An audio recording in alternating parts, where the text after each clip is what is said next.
Bien, buenas tardes entonces, estimados alumnas y alumnos. Sean ustedes bienvenidos a su clase de acto jurídico de hoy, miércoles 26 de mayo. ¿Ah? Estaba la posibilidad de que lo hiciéramos sincrónico, pero finalmente no se pudo por una actividad anterior, así que, bueno, postergaremos para la próxima nuestra sincronía.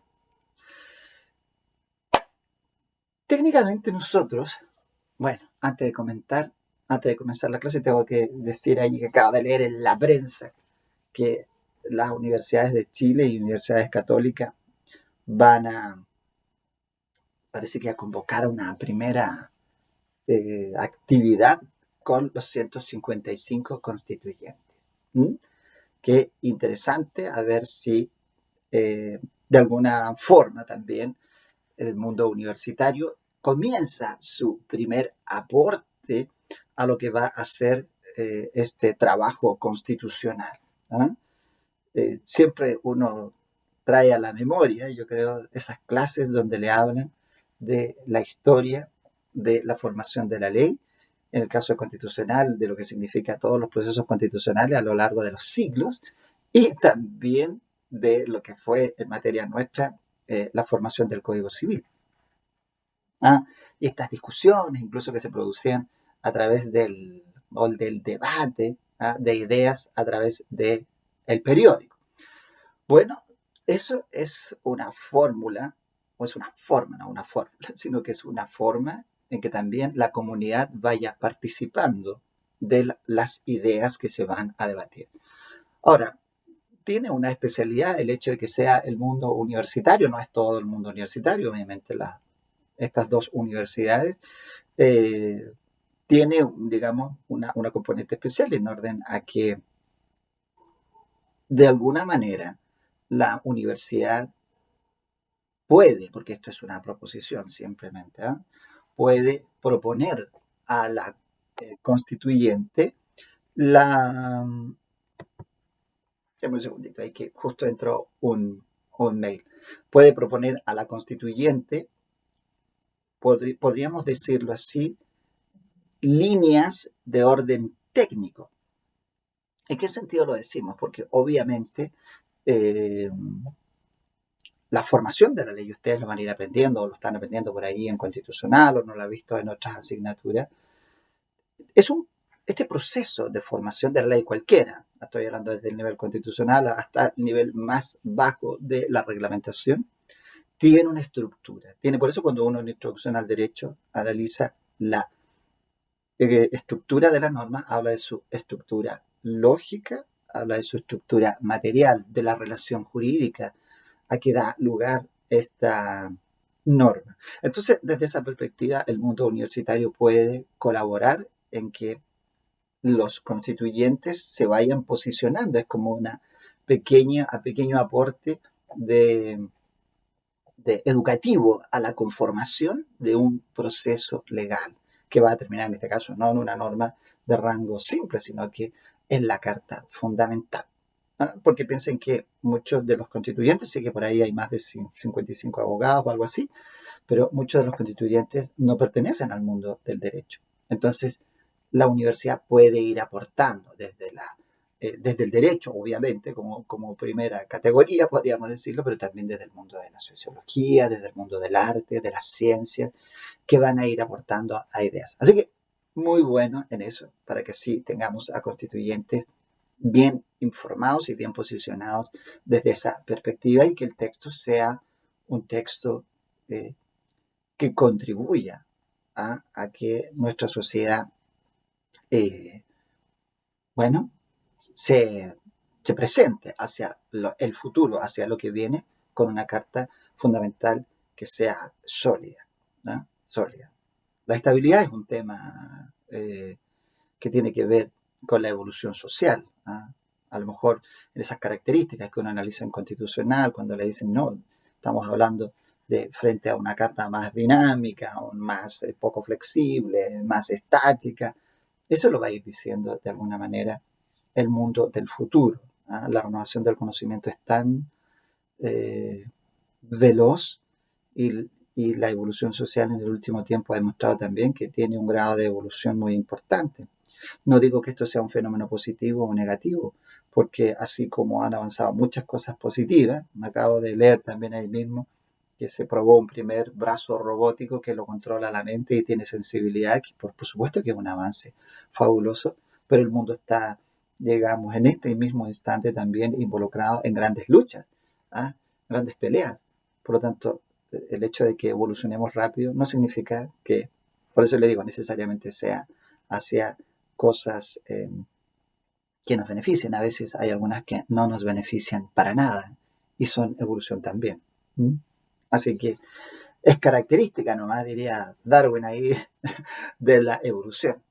Vamos hacia adelante. ¿Cómo? Ojalá que mejor. Bien, pues, retomando la clase de ayer en que estábamos analizando nosotros lo que se refería a los elementos de la naturaleza y habíamos escogido uno que al menos dentro de la cátedra de acto jurídico, de negocio jurídico, pasa a ser relevante en esta instancia. ¿Ah? Todos los programas tienen contemplado el estudio de la representación aquí, en el acto jurídico, dentro de los elementos de la naturaleza. Y hay una razón de orden, a lo mejor, primero profesional. Técnicamente nosotros funcionamos a través de la representación. ¿Ah? Los profesionales del derecho, las abogadas y los abogados lo que hacen es representar todos los días intereses de sus clientes, en especial frente a los tribunales, ¿cierto? Y por lo tanto es bueno que el alumno conozca tempranamente esta institución, pero también porque es asociada al mandato, ¿ah? Al mandato en el sentido de que cuando hablamos de mandato, del contrato de mandato, estamos hablando de un contrato que tiene asociada esta característica, esta institución de la representación. Pero también dentro de eso mismo, para decir y para expresar que dentro del mandato, la representación es un elemento de la naturaleza. ¿Por qué? Porque el mandato mismo no es necesario que sea ¿ah? O que contenga la representación. El 2151, lo veíamos ayer, perfectamente permite que el mandatario pueda ejecutar el encargo sin tener la representación. Y en ese caso actúa por sí mismo, pero como tiene una obligación, que es la de rendir cuenta, posteriormente todo lo que haga deberá efectivamente presentarlo ante su mandante a través de esta obligación que es rendir cuenta. ¿Ah? Así que no es que derechamente actúe por sí mismo bajo intereses propios, no, la actuación es por sí mismo, pero el efecto del contrato al que está sujeto, que es el mandato, lo obliga a rendir cuenta y al rendir cuenta tendrá que presentar a su mandante todos los encargos realizados. Pero nosotros decíamos que la representación, por lo tanto, es una institución que se puede relacionar con el mandato, pero perfectamente también es una institución que subsiste de manera autónoma, porque tenemos la representación legal. ¿Ah? Y en la representación legal claramente no hay mandato. Los hijos no le dan, los hijos menores no le dan mandato a los padres para que los representen. Allí es la ley, la fuente, la que dice que efectivamente los padres asumen la representación de los niños, niñas y adolescentes menores de 18 años. ¿Cierto? Eso es una disposición legal. Incluso después cuando lleguen a la familia y allí vean la patria potestad, van a ver que una de las consecuencias de la patria potestad es la representación legal. Bien, bueno, ahí tenemos eso entonces, que esa figura de que la representación es una institución autónoma en ese sentido. Y habíamos visto que para configurarla o para estar frente a un acto de representación, teníamos que decir, tiene que haber voluntad del representante. ¿Se acuerdan? Que también lo vimos ayer.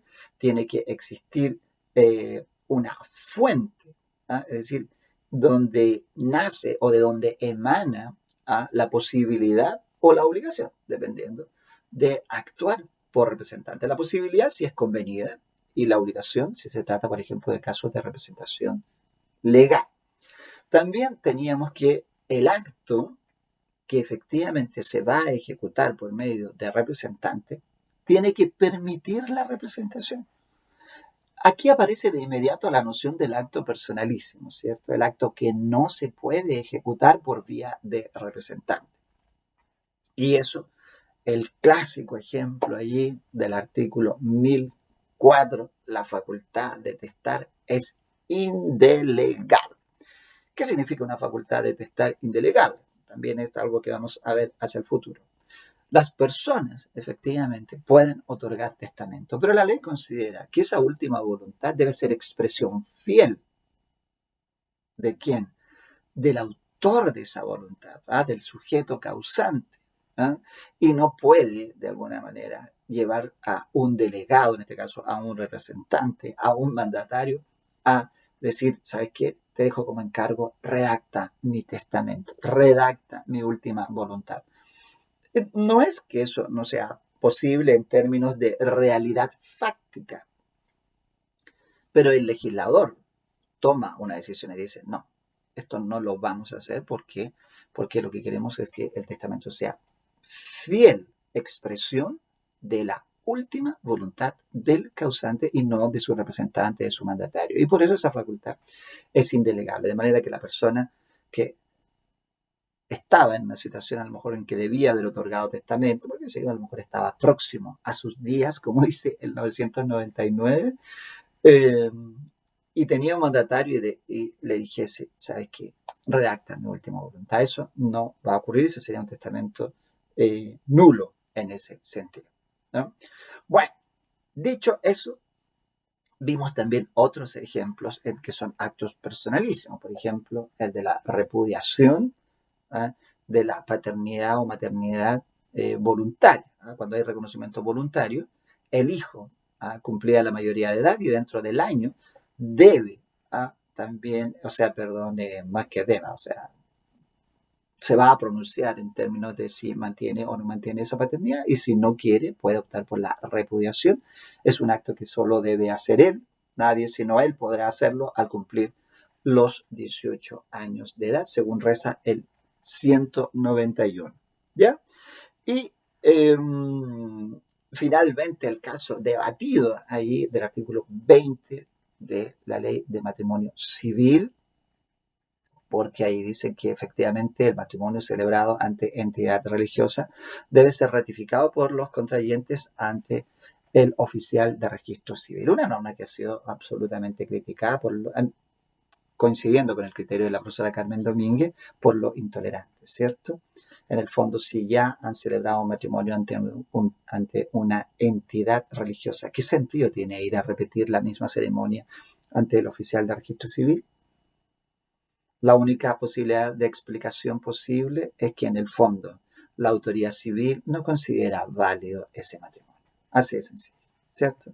Dice, bueno, hágalo allí en su templo, en su iglesia, en su mezquita, pero después tiene que venir acá a hacerlo serio. Esa es como la traducción que uno lee de esa norma que es absolutamente, no sé, yo la rechazo, por supuesto, porque es un acto de intolerancia.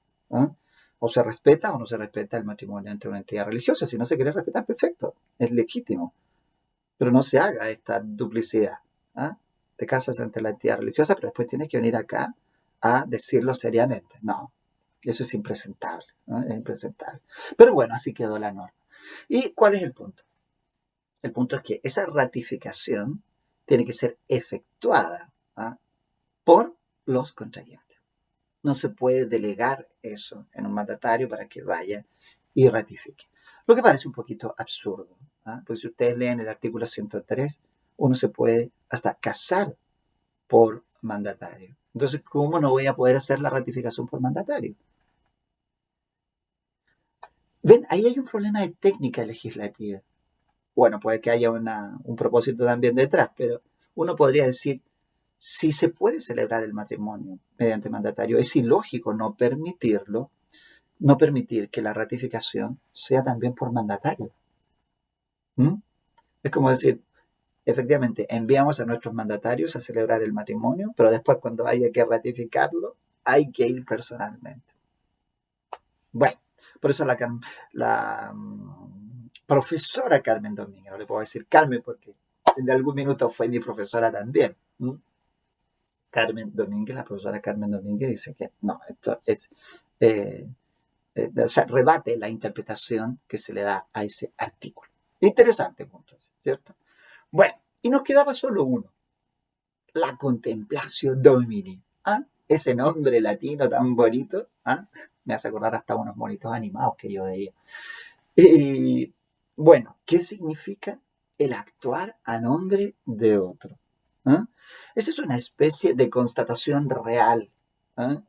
Nosotros lo hacemos todos los días cuando actuamos en el proceso. ¿Ah? Entonces, cuando en el proceso uno dice, por ejemplo, si usted fuera abogada, ¿ah? Claudia Gómez por el demandante. Claudia Gómez por el demandado. ¿Ah? Claudia Gómez por el recurrente. ¿Ah? Claudia Gómez por el querellado.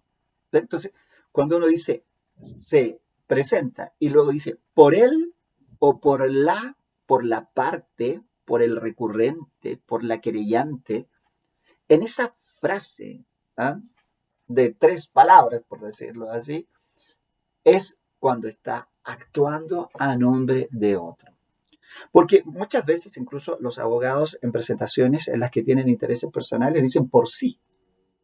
¿Qué quiere decir? Que a pesar de ser abogado no estoy representando a nadie, estoy actuando por mí mismo. O cuando alguien, por ejemplo, también en una escritura señala, en la comparecencia de la escritura, que comparece por sí y en representación. ¿Ah? Suele pasar, por ejemplo, con algunos administradores de las sociedades cuando tienen la posibilidad de autocontratar. ¿Se acuerdan el caso de la prueba? El caso de la prueba tenía la facultad de, o no tenía la facultad de autocontratar, del 2144. En ese caso, el sujeto va a decir, actúo por mí mismo o por sí, como se suele expresar en la comparecencia, que significa que actúa por sí mismo, pero también y a la vez actúa en representación de la sociedad. Y por eso se habla en ese caso de autocontratación. Pero bueno, la expresión de actuar por otro es lo que identifica una actuación dentro de la institución de la representación. ¿Bien? Bueno, ahora, analizadas estas condiciones, uno dice, bueno, ¿cuál es el efecto de la representación? Y eso es lo interesante, porque cuando uno habla del efecto de la representación, puede ir y retomar esa idea que contiene el artículo 1448, ¿cierto? Es como si hubiese contratado él mismo. ¿Ah?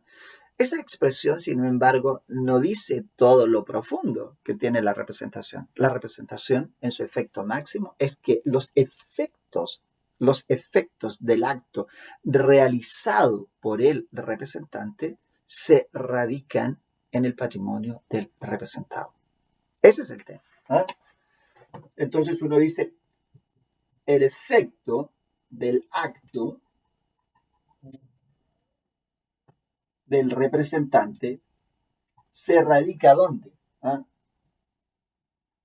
Se radica en el patrimonio del representado. ¿Mm? Ese es el gran punto. ¿Mm? Entonces, si uno lo quisiera graficar, diría, aquí está el representado, aquí está el representante y acá está el tercero. ¿Mm? Entonces, los efectos del acto realizado entre el representante y el tercero se van a radicar en el patrimonio del representado. ¿Ven? Entonces, en una relación que se da entre estos dos, el efecto termina en este patrimonio. Esto nos lleva al análisis del último punto de la representación, que tiene que ver con la naturaleza jurídica de la representación. ¿Qué es esto de la representación? Cuando uno se recuerden que cuando uno habla de la naturaleza jurídica se está preguntando por ¿qué es en esencia algo? Entonces, esta representación, en el fondo, hoy en la tesis que ya es aceptada al menos jurisprudencialmente y a nivel de la Suprema, porque no siempre fue así. Ocurre porque la representación es una modalidad. ¿Qué significa una modalidad? Siguiendo un poco esto de los elementos del acto jurídico. Es una alteración del efecto normal del acto. ¿Qué significa? En una situación habitual, común, el efecto del acto realizado entre estos dos sujetos se radica en sus propios patrimonios. Si efectivamente inventamos, se celebra una compraventa entre estos dos, el contrato tiene como efecto que va a producir consecuencias en el patrimonio de este y de este. Algo que incluso más tarde ustedes lo van a conocer allí en contratos en el 1545 como el efecto relativo del contrato. Siguiendo la vieja tesis de Pothier, el contrato solo produce efecto entre las partes y respecto del objeto convenido. ¿Ya? Bueno, pero ¿podemos alterar eso? Sí, lo podemos alterar a través de una institución que se llama la representación. Entonces, en la representación, estas partes van a celebrar un acto, pero el efecto del acto no se va a radicar en el patrimonio de esta, en este caso del representante, sino que el efecto se va a radicar acá, en el representado. Esa es la modalidad, es la alteración del efecto normal. Esta tesis fue en Chile ya asumida muchos años atrás, si mal no recuerdo, en 1943, por un fallo de la Corte de Apelaciones de Temuco. Que incluso hay por ahí un artículo en la revista Derecho y Jurisprudencia que se refiere a ese punto. Así pasaron muchos años, imagínense, del año 43 pasaron muchos años en que, de alguna manera, cuando se iba presentando este problema jurisprudencial, se intentaba esta explicación de la naturaleza de la representación. ¿Por qué?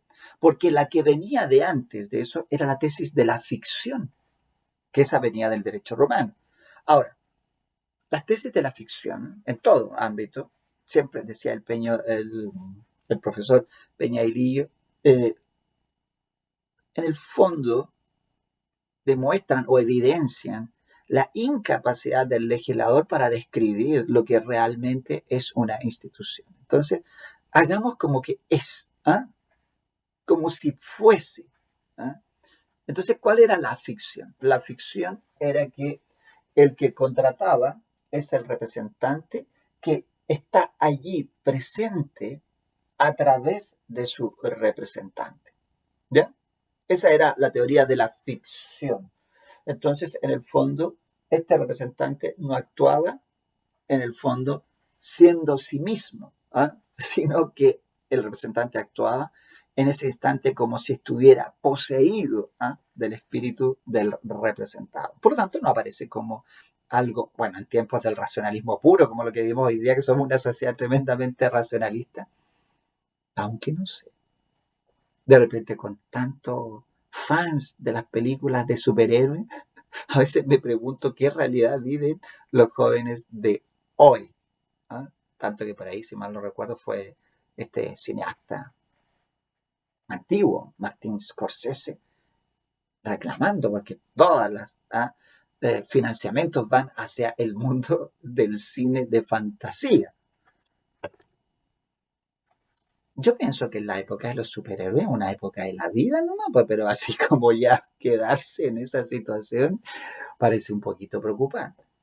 Bueno, conecta con la psicología que se dice hoy día que la adolescencia ya está terminando por allá por los 27 años.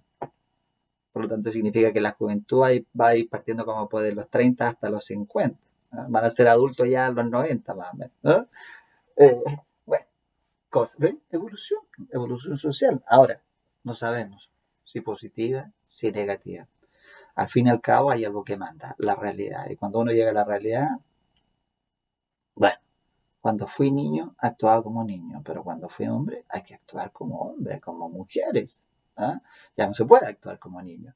La vida tiene una realidad muy concreta en ese sentido y es lapidaria. Y cobra como condenada.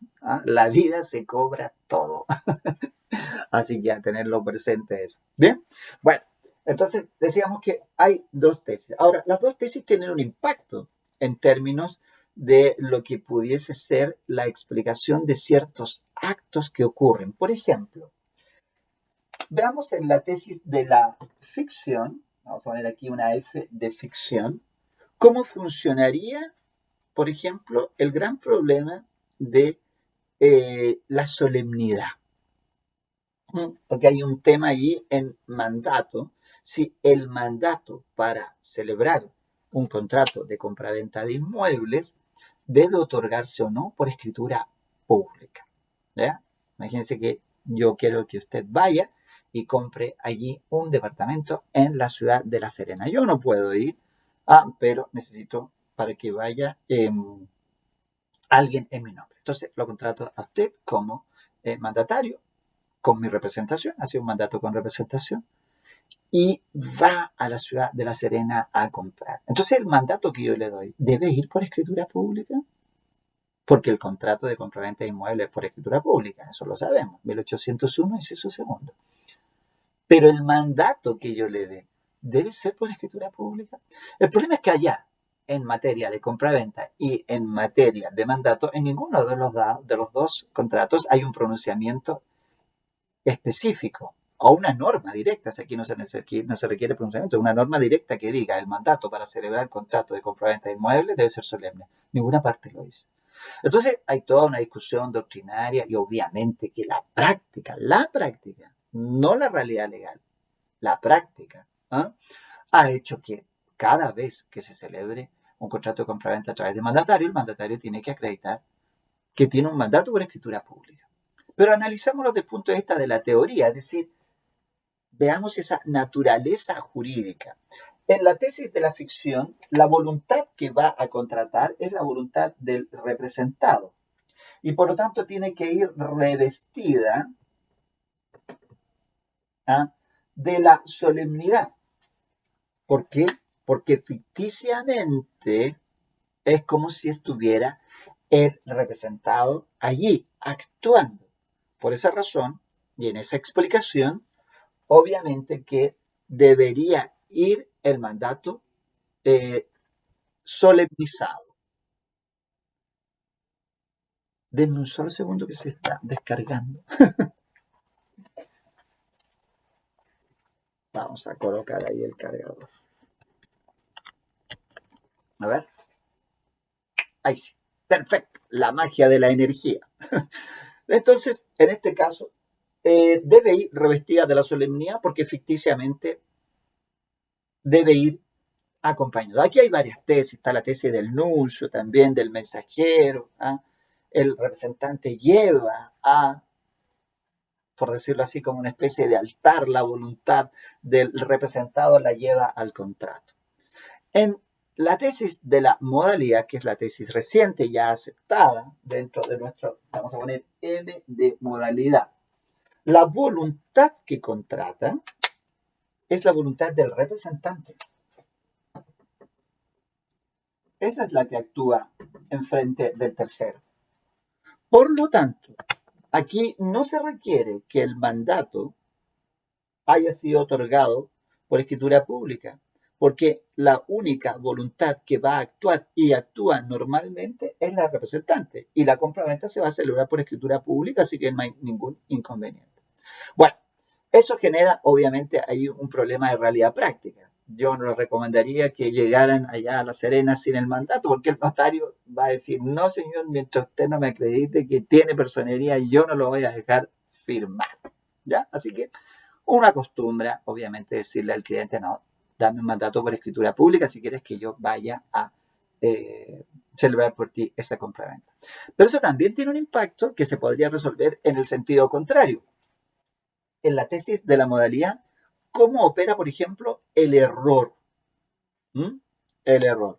Porque en el caso de la tesis de la ficción, ¿qué pasa si hay error en el representante?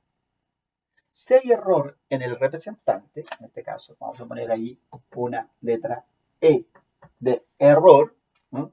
Si hay error en el representante, no debiera haber nulidad. ¿Por qué? porque la voluntad que está contratando es la del representado. Entonces, al ser la voluntad del representado la que está contratando, eso significa que si este estaba errado, no importa, porque en verdad son estos dos los que están contratando, ¿no? Son representado y tercero. En cambio, si nosotros pensamos que la aplicación de lo que es la representación es una modalidad del acto, la voluntad que contrata es la voluntad del representante. De manera que el error del representante es el que invalida el acto, no el error del representado. Y ahí cambia, obviamente, también la figura, porque el resultado va a ser absolutamente distinto. Si se equivocó el representante, erró, me compró un departamento, no sé, por ejemplo, con vista a la cordillera y yo quería un departamento con vista al mar, hay una cualidad accidental allí involucrada y a lo mejor era el principal motivo de ellas para uno de contratar, el otro lo sabía y podemos ir a una nulidad relativa, ¿cierto? Pero si resulta que consideramos la tesis de la ficción, yo nunca estuve equivocado en lo que quería. El que se equivocó fue el representante. Así que ese contrato no sería nulo. Aunque me perjudicase, no sería nulo porque yo estaba en lo correcto y el tercero estaba en lo correcto. ¿Ah? En cambio, si yo voy a la tesis del representante, como modalidad del acto jurídico, la voluntad del representante está viciada. Y en ese caso sí se debe anular el contrato. Y en este caso sí hay una normita. ¿Ah? Sí hay una normita que ayuda al esclarecimiento del punto. La vamos a leer. Oh, mi código ya está muy desarmado, ya no se puede leer.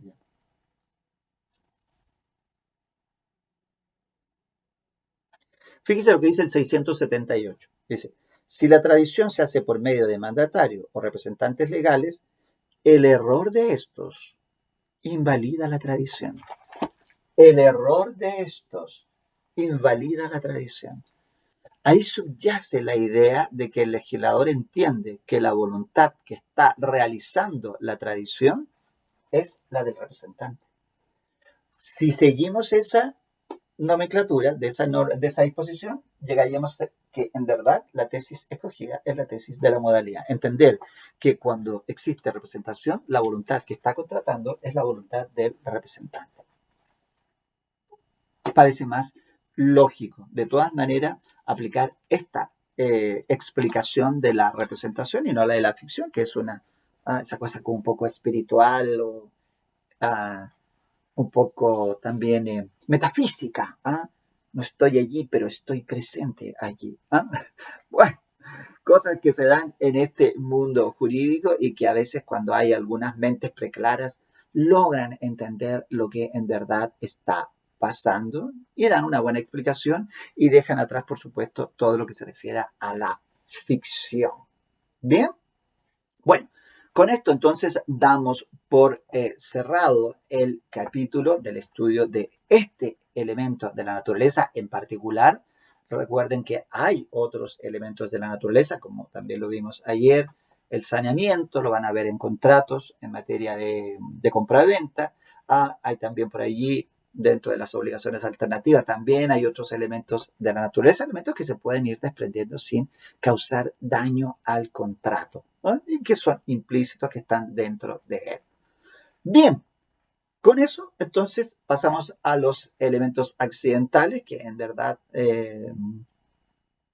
estos uno no terminaría nunca de estudiar los elementos accidentales porque podrían ser muchos, dependen de la voluntad de las partes en cuanto ellos quieran introducir elementos que ni esencial ni naturalmente pertenecen al acto y que se agregan por medio de cláusulas especiales, por lo tanto nosotros no sabemos. Obviamente que se estudian los elementos accidentales que ya hemos visto, por ejemplo, como condición, como plazo, y después el día de mañana ustedes irán analizando nuevamente, cuando lleguen allá a las obligaciones, van a volver a analizar esto de las obligaciones condicionales, a las obligaciones a plazo, las obligaciones solidarias. La solidaridad también es una modalidad introducida muy, muy particular en ese sentido y por no decirlo, la gran garantía personal que tiene todo nuestro sistema financiero. En fin, distintas modalidades que pueden ir manejándose y que algunas se regulan y están en el código y ustedes las van a ir estudiando a lo largo de las diferentes instituciones, y otras que pueden ser modalidades introducidas perfectamente por la autonomía y la creatividad de los particulares. Dicho esto, y cerrado el ciclo del estudio de la estructura del acto jurídico, viene la consecuencia de no haber respetado la estructura. ¿Ah? Así como uno pudiese pensar durante todo un semestre, uno estudia, ¿ah? Y por supuesto que viene el momento de los exámenes en que se llega a esa conclusión. Bueno, ahora viene la evaluación y la medición de aquello que han estudiado. Si algo no se ha estudiado, el medidor dirá, aquí faltó algo, pues aquí hay consecuencia fatal, o se ha estudiado todo y resulta que aquí la consecuencia es eficaz, es óptima. Bueno, cuando se falla en la estructura de los actos, el concepto básico es hablar de ineficacia. Nosotros, en nuestros libros tradicionales, aunque esto ha ido cambiando, pero si uno piensa, por ejemplo, Luis Claro Solar, Alessandri, las tesis más propias del siglo XIX y de la primera mitad del siglo XX, este tema es tratado a través de las sanciones al acto jurídico. Pero por allí la doctrina comparada fue imponiendo el término más correcto, más técnico, que es hablar de la ineficacia de los actos. Por alguna razón, los actos jurídicos dejan de producir efectos. Esa es la expresión en un sentido amplio. Ineficacia, fíjense, ineficacia significa no producción de efectos. Por alguna razón, el acto no produce efectos y puede producirlos desde el momento inicial, cuando uno puede decir dejó de producir efectos o nunca los produjo desde el instante inicial, o bien puede dejar de producir efectos una vez que entra en ejecución. ¿Mm? Piensen ustedes en algo tan simple relacionado con nuestra profesión, como si usted lleva un caso adelante allí muy bien a través de su mandato y a mitad de camino el mandante le dice, ¿sabes qué? Me arrepentí, no quiero seguir adelante con este juicio. O quiero buscar otro abogado, qué sé yo. Y le revoca el mandato. ¿Ven? Un acto deja de producir efectos. El acto de mandato deja de producir efectos. ¿Por qué? Porque una de las partes revoca. Podría ser también que usted renunciase. ¿Eh? Podría ser que nos pusiéramos de acuerdo y resiliáramos una venta. ¿Eh? Damos por terminado un contrato de arriendo o pedimos que efectivamente unilateralmente lo terminemos. O estábamos efectuando muy bien el desarrollo de, por ejemplo, un contrato de Uber y el auto se lo robaron. ¿Eh? Así que desapareció la cosa. O le cayó un rayo y desapareció el auto, la extinción de la cosa por caso fortuito. En fin, pueden ser una serie de fenómenos jurídicos, vamos a decirlo así, que pueden ocurrir y que van a terminar provocando que el acto jurídico deje de producir efectos. A eso es lo que nosotros le llamamos ineficacia. Doctrinariamente, hay toda obviamente una construcción doctrinaria de ineficacia entre aquellos que dicen que hay ineficacia en sentido estricto y ineficacia en un sentido general. Nosotros ya hemos dado allí un par de posibilidades. Pero bueno, esa es nuestra próxima unidad y entonces la vamos a desarrollar también a través de un taller que nos lleve a analizar un fallo para ver cómo funciona la estructura cuando efectivamente algo pasó. ¿Ah? Hubo una omisión por allí que termina por llegar a su ineficacia. Nosotros la vamos a ver a través de un fallo para ver cómo funciona una ineficacia. ¿Bien? Así que les voy a dejar ese taller para que después ustedes lo revisen y en la próxima clase ya lo podamos compartir. Bien, pues, mis estimadísimas alumnas y alumnos, a seguir cuidándose, para que no tengamos una tercera ola y podamos ojalá, sobre todo que ya estamos terminando, pero ya vamos en un 80% de este primer semestre, y la idea es que el próximo semestre algo se pueda avanzar. Ojalá. Así que bien, pues nos vemos en nuestra próxima clase. Que esté muy bien. Chao, chao.